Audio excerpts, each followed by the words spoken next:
In this video, I'm going to provide you with what I would assume to be an easier way to build a stairway that's going to have a mitered design like this one here, where it does not go from point to point to point in the same way that you would have a standard mitered do. So we have a 90-degree angle on both of the designs, except we're going to move the miter over a little bit. And that's going to look something like this for a stairway that might be easier to build if you go from point to create a stairway with different sized stair steps. So we have 11 inches and then we have about 17 inches over here. And if we built a stairway like this, we could run a stringer at an angle here. The stair stringer itself could be used to support the edges of the stair treads where the miter connects together. But that's not going to be the case on the other design, where the miters will be offset.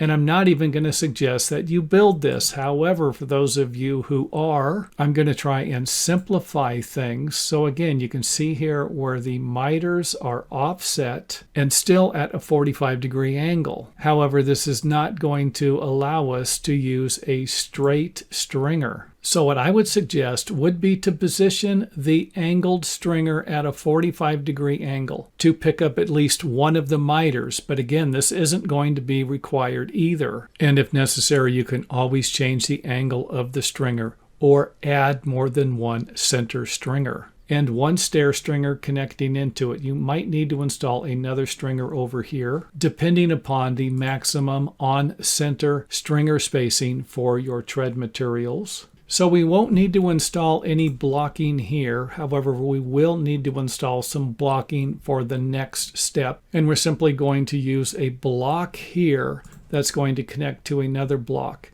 and then use 2 blocks here for the last mitered step. And again, you can get as creative as you want here.